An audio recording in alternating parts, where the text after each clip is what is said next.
குருவே சரணம் நிகழ்ச்சியில் எண்ணற்ற மகான்களை தரிசனம் பண்ணுறோம். நாயன்மார்கள் உண்டு, ஆழ்வார்கள் உண்டு, ஆச்சாரியர்கள் உண்டு, பண்டரீபுரத்து மகான்கள் உண்டு, சித்த புருஷர்கள் உண்டு. நிறைய பேரை நம்ம தரிசனம் பண்ணுறோம். ஒரு பக்திக்கு என்ன அளவுகோல்? ஒரு பக்தின்னா அதுக்கு என்ன அளவுகோல் வேணும்? இப்போ நம்ம ஒரு பெரிய ஒரு ஸ்டார் ஹோட்டலில் சாப்பிட போகிறோம் அப்படின்னா நம்ம பேக்கெட்டில் பணம் நிறைய இருக்கணும். ஸ்டார் ஹோட்டலுக்கு போனால் அப்படி தான் போகணும். பக்திக்கு என்ன அளவுகோல் அப்படின்னா மனசு. நீ எவ்வளோ பெரிய பணக்காரனாக இருக்கலாம், ஏழையாகவும் இருக்கலாம்.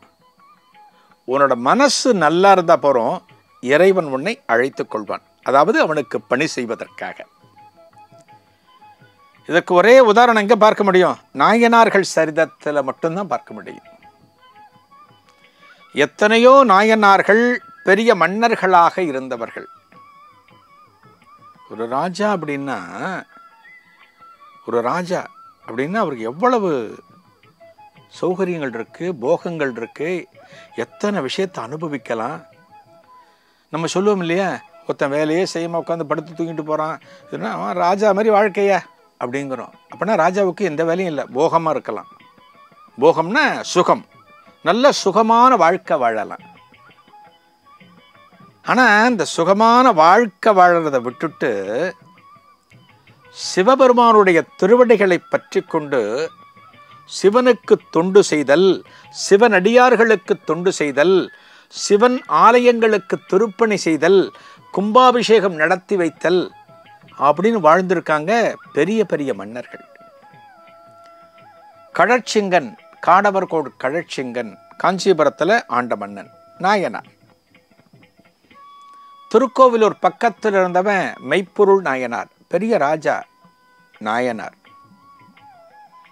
இதே காஞ்சிபுரம் ஐயடிகள் காடவர்கோன், பெரிய மன்னன் நாயனார். இன்னைக்கு நம்ம பார்க்க போறோமே புகழ்ச்சோழ நாயனார், மன்னர்.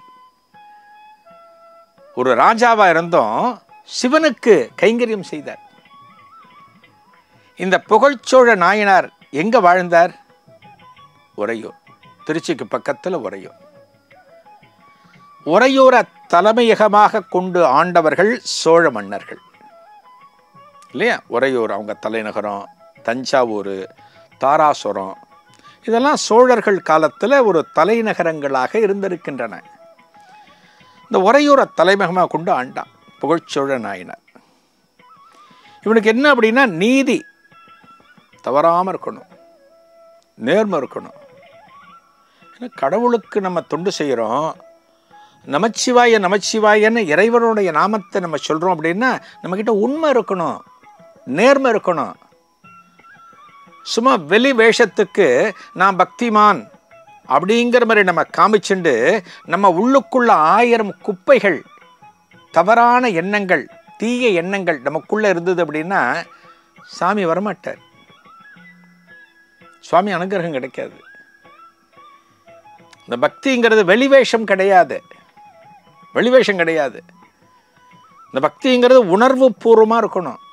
இந்த ராஜாவை பாருங்க, எத்தனை போகங்கள், எத்தனை வசதிகள் இருந்தாலுமே நேர்மை, நியாயம், நீதி இதெல்லாம் கரெக்டாக கொஞ்சமும் தவறாமல் நாட்டை ஆண்டு வந்தான். தன்னோட ஆட்சிக்கு உட்பட்ட பகுதிகளை ஏதான கோவிலில் ஒரு பழுது ஏற்பட்டு அந்த ஆலயத்திற்கு திருப்பணி தேவைப்பட்ட கஜானிலேருந்து படத்தை எடுத்து கொடுப்பான், வேலை நடத்துவான். ஏதான ஆலயத்திற்கு கும்பாபிஷேகம் நடக்கணுமா பொருளை கொடுப்பான், தானே இருந்து பார்ப்பான், கும்பாபிஷேகத்தை நடத்தி வைப்பான். இதுதான் சிவபக்திங்கிறது.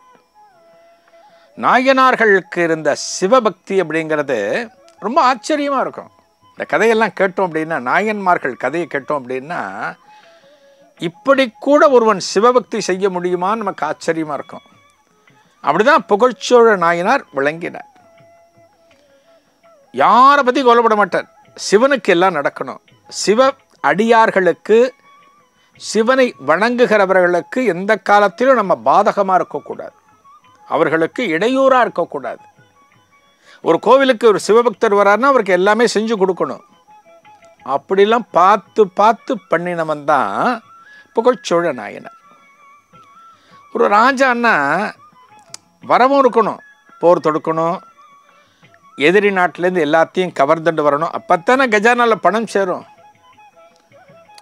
ஒரு ராஜாங்கம் அந்த காலத்தில் பார்த்தோம் அப்படின்னா எப்படி கஜானாவில் பணம் சேரும் அப்படின்னா இதுதான் பிரதானமான வழி, போர் தொடுத்தல். அந்த போர் தொடுத்தல் மூலமாக எதிரி நாட்டு மன்னனை வென்று அங்கிருக்கக்கூடிய கஜானாவில் இருக்கிற பொன்னும் பொருளையும் மற்றவற்றையும் கொண்டு வருதல் தான் அந்த காலத்தில் பிரதானம்.